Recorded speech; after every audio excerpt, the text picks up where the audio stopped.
It is I, Tantus Nair and Dracovin, Lord and Emperor of the Dracovin Empire, and welcome. It is time to continue my discussion on forgotten collectible card games of old, where I go over all the different collectible card games which have been fallen by the wayside to a good degree. Perhaps they're no longer produced anymore. Maybe people don't really play them anymore. Whatever reason, these ones that were once much more popular have now fallen into pretty much disrepute as much as they used to be. Today I'm continuing with the third collectible card game that ever came out, Vampire: The Eternal Struggle. We're going to work on finishing up most of the minion phase today.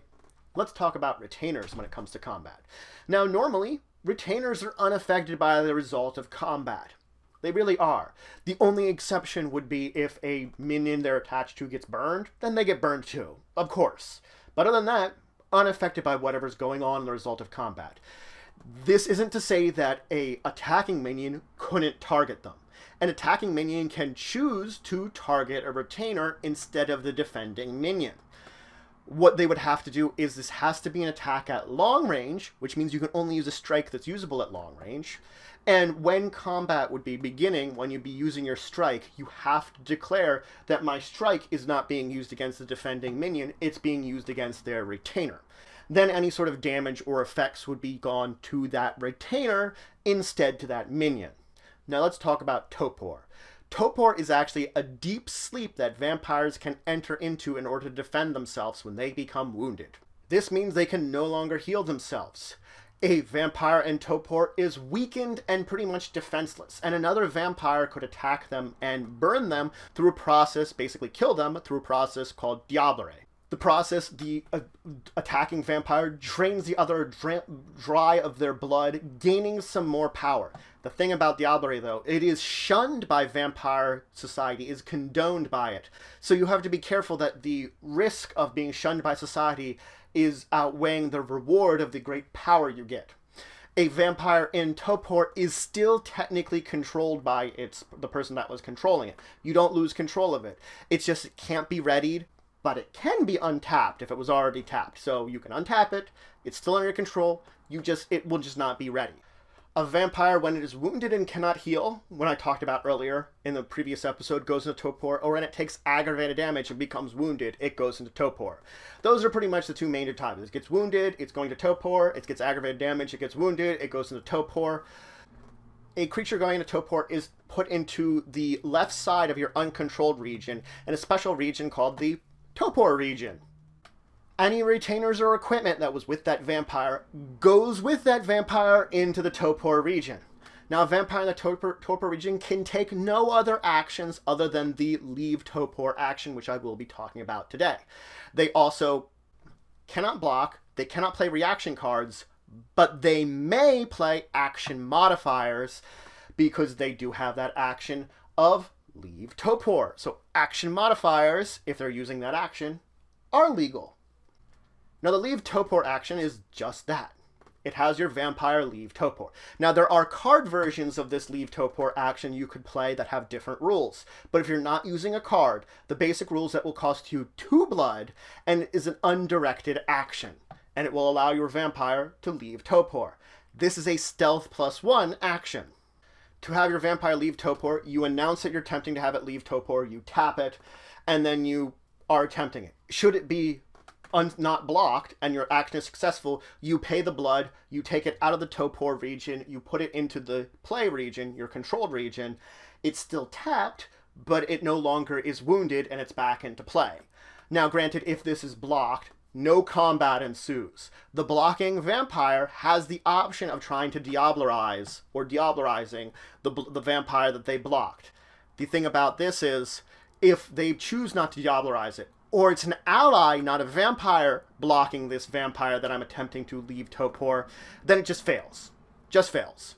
So allies can't diablerize it, and a vampire can choose not to diablerize it. Again, it's that risk-reward of problems with the society, which I will talk about next time with a blood hunt. That's bad. That's the problem with diablerie. And of course, gaining power. Now, there are some actions that can be played on a vampire in Torpor. First is the rescue a vampire from Torpor. What would happen is my acting vampire, I would announce that I'm going to rescue a vampire from Torpor, I would tap it. If I'm successful, it will cost me 2 blood, Of course, that 2 blood can be done by the acting vampire, it can be done by the vampire and Torpor, or it can be split between the 2 of them. Allies can't take this action. Now, effectively, I would announce, I'm going to rescue this vampire. I would tap my acting minion. If they are not blocked, then, of course, I pay the blood cost, because I would have announced how I'm going to pay that blood when I'm tapping my acting minion. I announce how I'm going to pay the blood, tap it. Then, if I'm successful, I take the wounded vampire out of Torpor. It's no longer wounded. I don't tap or untap it. It remains in the condition that it was when I removed it. It's out in the ready region again. Now, if the action is blocked, then the blocking vampire and the attacking vampire enter into combat as normal. This action has a +1 stealth, and it is undirected if I control the acting minion and the minion that is the target of it, the minion that's in Torpor. If the acting, basically the rescuing vampire, is not controlled by the same controller as the one they're attempting to rescue, then of course it's a directed action. Because guess what? I can use that action for one of my minions to rescue someone else's minion, especially if that will help out someone on the other side of the board. If we have, like, say, 5 people, and I want to make sure that guy over there stays in the battle, especially if my predator is his prey. A vampire rescued from Torpor is no longer wounded. Alright, let's talk about the other action you can do. Diablerie. You can diablerize a vampire in Torpor using another vampire as their action. I basically announce that I'm having this vampire diablerize this other vampire. I tap it. Now, if this action is, of course, blocked, nothing seems to happen. The 2 enter combat as normal. If it is not blocked and it is successful, the vampire I was targeting in Torpor is diablerized. I gain all the effect of diablerization.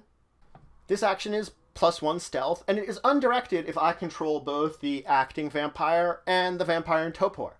Because I could do that. I could have my acting vampire here diablerize one of my own in Torpor if I don't think I'm going to get it back out. Or it is technically directed if I try to diablerize someone else's vampire in Torpor. Then it is technically directed. But that's it for today. So, I first talked about retainers and what happens to them in combat. And the fact is, they can get murdered in combat. Guess what they can? When I'm trying to have my vampire strike my opponents, I can choose to have it strike their retainer instead. I will have to announce that ahead of time, but I can try to murder their retainer if I really wanted to instead of murdering them. It's an option. Then I began talking about Torpor. I handled pretty much most of the important things about Torpor, the fact that it is a condition that happens to your vampire when it's wounded. It goes into Torpor. It's in this sort of state of suspension because it couldn't quite heal up. Talked about the ways that you could leave Torpor. The fact that there is an action to leave Torpor, if you can spend 2 blood. You can have another vampire rescue you, or you can leave it into the burn pile if you're diablerized. Yeah, I talked about the action of diablerization. In the next episode, we're going to talk about what diablerization actually means to your characters and what you get out of it, and then move on to talking about the next phase after the minion phase. We're finally finishing the minion phase. Influence phase. But if you have any questions, comments, anything you would say, anything you think I left out, please leave in the comments below. Please like, share, and subscribe. It shows support for the channel, the empire, the work I do. If you want to show some extra support, you can always check out my Patreon, link in the description below.